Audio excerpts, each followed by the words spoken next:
All right, what is up, everyone? Today's video is sponsored by the Meta 8 Militia. Just a quick little drawing I did of their insignia. And this song you're hearing right here, this is from Nessie the Rilla that he wrote for Meta 8 Militia.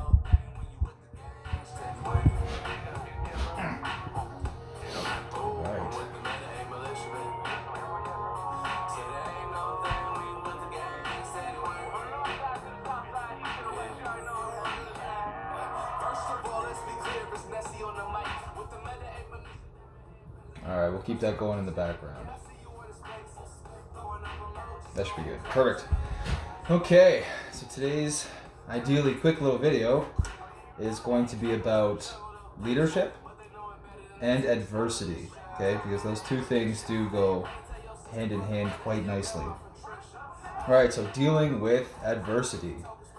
So, big thing, for what I do, RFG, just a little takeaway from one of the higher ups: build a team to where you want to travel, which is kind of a funny little note, but it makes perfect sense, right? If you wanted to say travel to Maui or something, you might want to think about trying to establish a team there first to give you a reason to travel to Maui. You'll have to travel there to meet up with your team, etc., etc., and then have some fun on the side.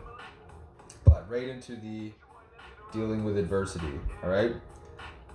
Don't be ignorance on fire in whatever it is that you're doing. So essentially what that means is learn what it is that you're doing, right? So if you're with RFG like myself, we have our educational packs, we have our travel pack, we have products, right? But how are you going to be able to sell these products if you don't know what they are?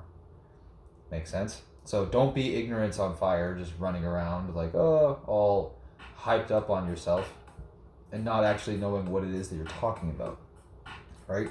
Super important. Everything starts with belief, okay? Success is failure to fail without losing enthusiasm. Or failure to the next failure. My bad, I read that wrong. From going from one failure to the next failure without losing your enthusiasm, right? So learning how to continuously get past the failures, essentially, right? That is success. Because there's many ways to break it down. If you had just a simple chart of X's and check marks, a beginner is going to have a few X's, maybe a few check marks, but a complete master or someone that's very successful is just going to have a lot of successes and failures. But it's that big volume that really brings them to success, because you are going to fail and you need to be able to learn how to get back up from that. So one major thing in getting really anything started is breaking down your why, okay? And this can be broken down into two things: what hurts you and what heightens you, okay? Still the same why, right? Be kind of like a negative side and a positive side to it, to bring in the whole thing, right? What you do behind closed doors, right? The work that you put in that people don't see, that is what makes you the money, okay? You're not going to be making tons of money up on a stage, right? Doing a lecture or something, where a lot of people can see you, they can see what you're doing. That's not exactly, where the millions are made, right? So keep that in mind. All right, this goes to the leadership side of things, okay? Obviously, lead by example. That kind of goes without saying, but let's say it anyways. As a leader, you need to show up, okay? And again, lead by example. You have to be the front runner. You have to be the one starting everything. You have to be, front lines sort of thing, right? So leaders show up, and they consistently show up. A big takeaway, if you're in a leadership position of any kind, it doesn't matter if it's RFG, whatever. If you're some form of a leader, don't ever complain downward right? You're here, there's probably someone else up here, and then you've got your trickle down effect. Don't be complaining downward. That's where so many people screw up in certain things like this, because then the people down below, they're hearing you complain about all this stuff, and they're going, oh man, is this really where I want to be? Complain upward, right? Because the person higher up than you might have been there. So if you're going to go to them and say, oh man, I'm struggling with this, struggling with that, I'm not sure about this, etc., they can then maybe bring a solution to you. Whereas if you bring that downward, they might not have any solutions for you. Your complaining might scare them, right? Whether it's reasonable or not, doesn't really matter. Don't be complaining downward. Don't do it, right? This is a big one. You'll see this a lot in other mindset type things, depending on how much stuff you follow out there. It's not what happens to you, it's how you react to it, right? There's going to be some horrible, depending on, how outward you are and how much you like to live life, there could be some horrible stuff that's going to happen to you. Take these past 3 years, depending on where you live. I'm Canadian, so we've seen extraordinary lockdowns and restrictions. But it's how you react to that will allow you to accelerate yourself forward, right? If you change the way you look at things, what you look at changes. So that just goes back to that. It's not what happens to you, it's how you react to it. It's how you decide to look at it and how you decide to tackle it from there on out. Bad things are going to happen. You can't stop that, but you can change how you react to it. This is something just to say to yourself, almost like an affirmation. My problems are not special, right? I could sit here and like to think that I've been through this, I've been through that. Maybe a lot of people haven't been through some of the things that I've been through, but then there's so much worse out there. Here I am. Yeah, at times are a little tough, but here I am sitting in my office, right? In my art room. I'm not homeless, so clearly things aren't that bad. I'm also not special, right? Life happens for me, not to me. It again goes back to that. It's not what happens, it's how you react. So if you start looking at it like everything that comes to you is an opportunity, even the negative, what doesn't kill you is going to make you stronger, right? Life will happen for you, but not to you. So you have to add your little bit of energy to that as well. The world isn't just going to show up in your lap. You know what I mean? Your greatest test will later in life become your greatest testimony, right? So it's whoever's watching, I don't know how young or old you might be, but later in life, you get to look back on some of these trials and tribulations, right? That you may have suffered through, for a lack of better words, right? But eventually, that will become a massive, massive strength for you, right? It's great. I think it was 2021, during one of the major lockdowns here in Canada. I was hanging out with some people that I should not have been hanging out with, and some really horrible stuff ended up happening. I got Bear Mason shot. Okay, nothing too serious. I got hit in the arm, whatever. I could have looked at that as just the most tragic thing that has ever happened to me, right? It was pretty shitty, but now having gone through it and surviving all of the other stuff attached to it, like I was hanging out with people I should have been hanging out with. So then I had to go to court because a gun was fired in the middle of the day at us, and there was a lot of stuff pertaining to that. But that made me so much stronger, because then I realized that those people obviously weren't right for me. That kind of life isn't right for me. And, God very well might have a different plan. So stop being ignorance on fire and maybe listen a little bit to some of the stuff presenting itself in your life, right? This just goes back to one of the earlier points. As a leader, you need to show up. So keep showing up, even if you're not in a leadership role. They'll say in university, your first, week of classes, one of your professors will get you to look around, and then they'll say something cliche along the lines of, like 80% of the people in the room right now in that lecture hall won't be there when you're at the end of your 5-year study, right?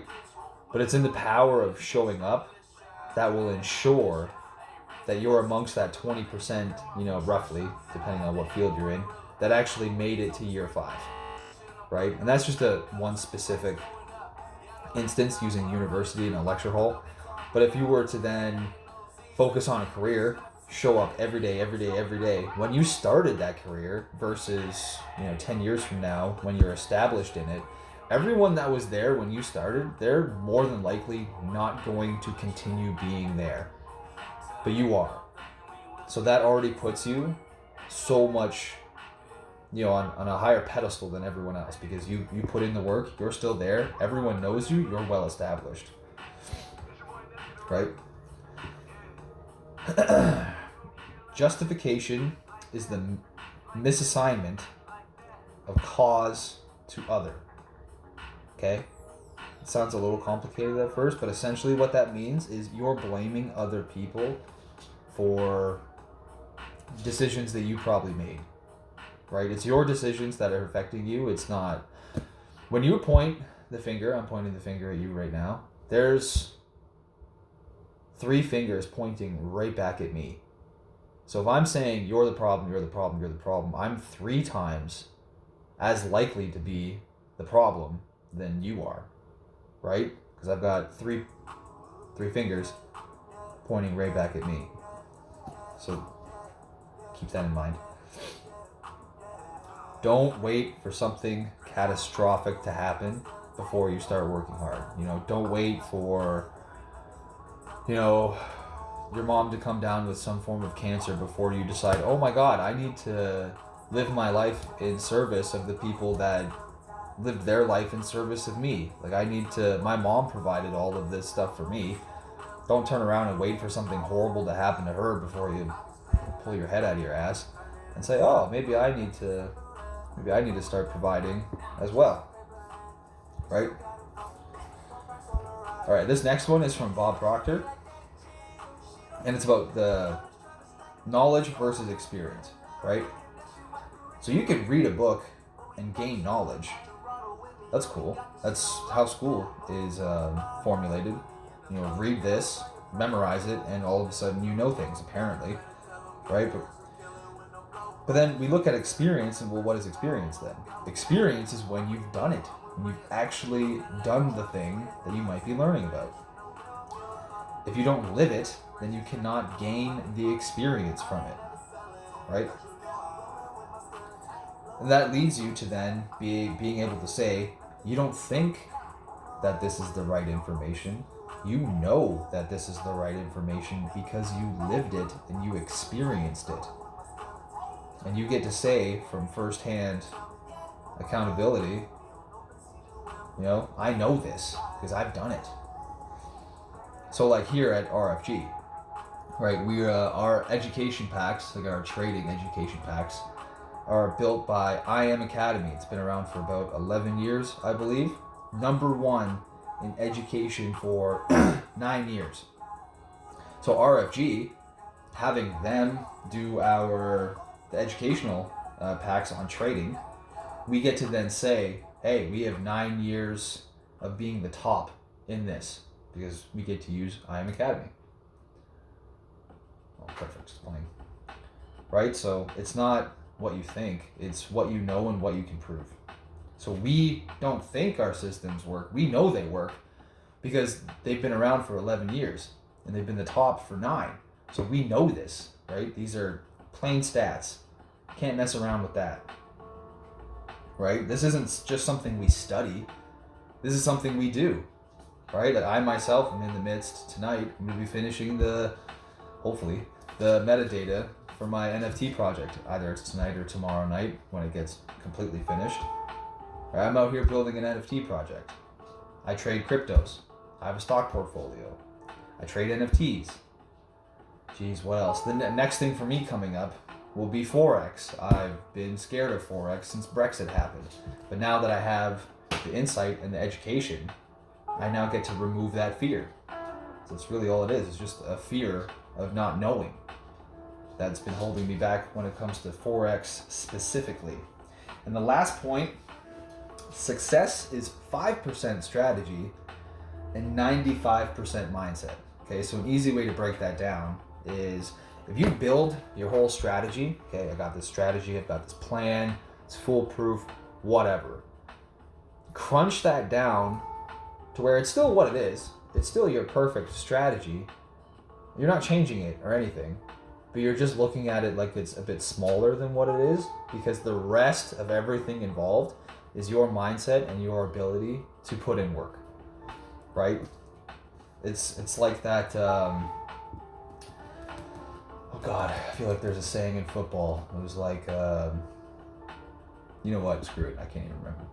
But success is 5% strategy, 95% mindset. If you keep telling yourself, well, I'm gonna fail because of this, I'm gonna fail because of that, yeah, you totally will, right? If you keep telling yourself, okay, I'm going to succeed because I have this, I have this, I have this, I have this, and I have that, and all of these things are going to lead me to success, you bet your ass it will. All right?